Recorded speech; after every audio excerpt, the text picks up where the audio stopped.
What is up, brothers? Welcome back to Getting Swole. All right, this is episode 4, chest and biceps. My name's Ken Tunison, and today was a great day.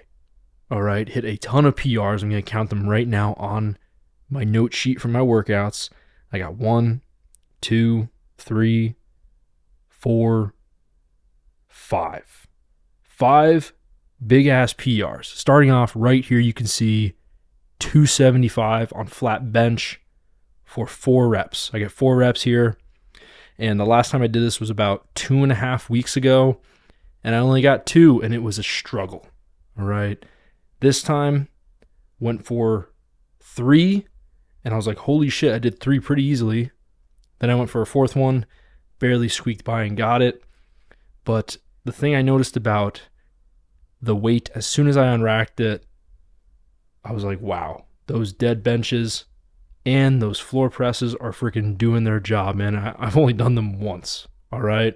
I can't even imagine or begin to imagine how much stronger I'm going to get on bench when I, just religiously do dead bench and floor press for, let's say, like an 8-week period or whatever.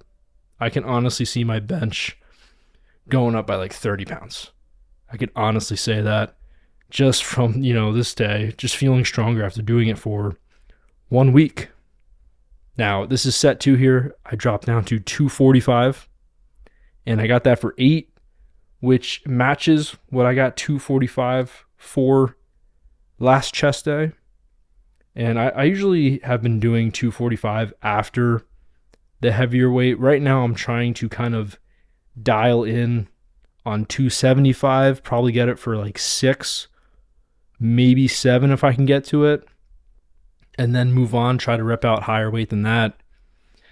And then this is the last set right here. You guys are probably like, what the frick are you wearing on your upper body? What is on your arms, Kenny? This red thing you see right here is called a slingshot.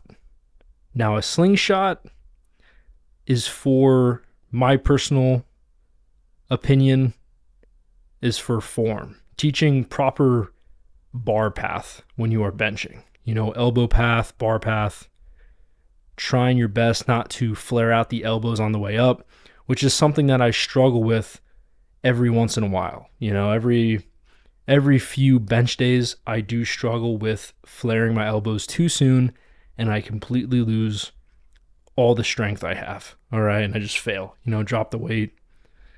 And that's the whole reason why I got this thing. All right. I read somewhere that it really teaches proper path. And this was my second time using it. And you saw there, I got 225 for 17.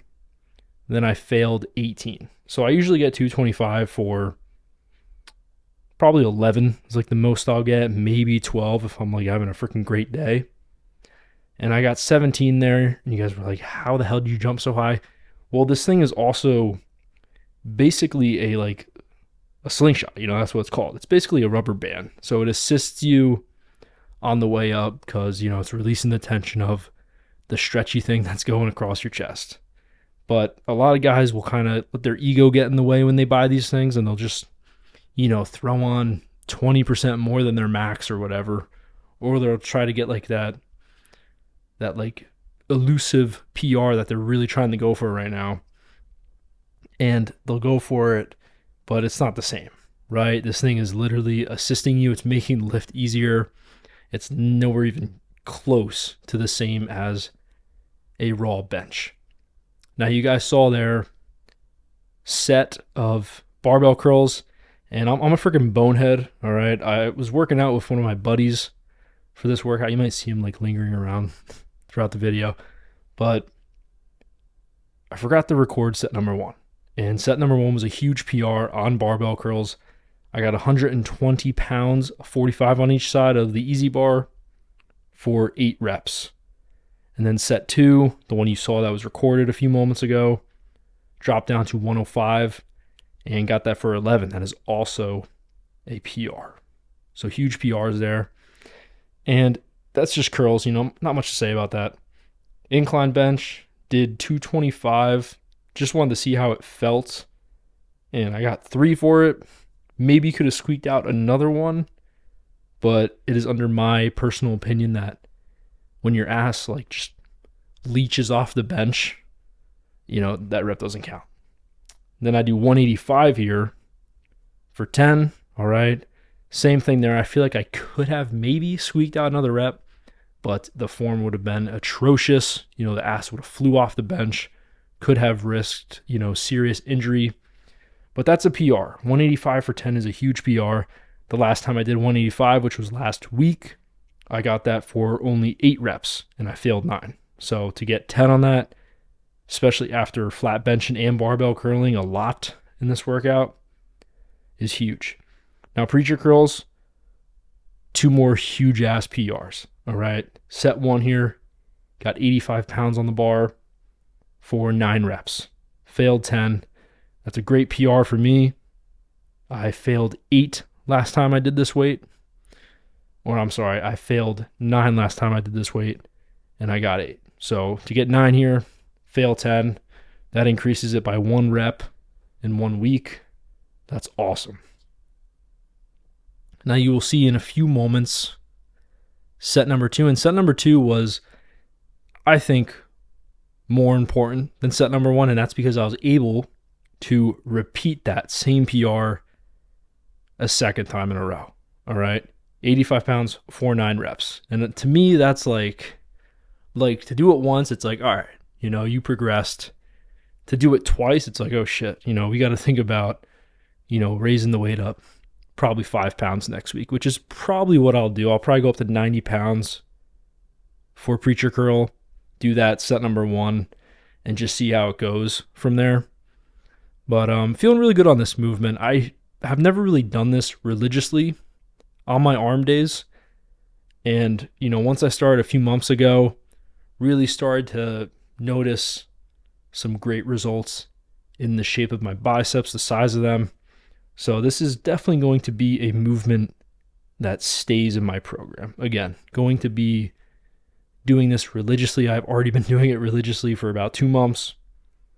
And, I'm really excited for the future with this particular movement. And I'm squeaking out the last rep here. That might just be the thumbnail. That's freaking awesome. And I think we go to chest flies next. Now, chest flies are very interesting to me. I prefer doing them more so like a somewhat of a press at the top. You guys can see it's like I come down, arms are not straight whatsoever. I don't want to risk tearing anything in my shoulders. And this is like one of the easiest movements to accomplish that with. So being very careful here. But I do like kind of pushing up at the top part of the movement. It just feels better for me. It feels like I'm squeezing the chest. And I don't have a cable machine for this. And honestly, I don't even like cable machines that much when it comes to doing chest flies. I'd much rather do the dumbbells. I just feel like I can get more locked in against a bench. I can lock in my scapula just like I do on flat bench or incline bench. And I can really just squeeze the pecs. Also, this was like one of Dorian Yates' favorite movements. He did this in like all his videos. I was watching them the one day, and he really advocated for them. So that's why I do them. And I'm not just going to listen to some other bodybuilder, but I have been seeing some good results with it, especially on my upper chest. Kind of puffs out a little more right now than it has in the past when I was doing, just like the generic cable chest flies, right? And also on any cable machine, really, whenever you go to like different gyms and stuff, the weight is always different. Like a 40-pound weight stack at one gym from one machine, let's say it's like a Nautilus machine or some shit, compared to like a Pre-Core at another gym, 40-pound weight stack. It's not the same, and I really hate that about cable machines. I'm not saying you can't get a good workout on them, but I really hate how they're not the same. But guys, thank you so much for watching. I will catch you in the next one.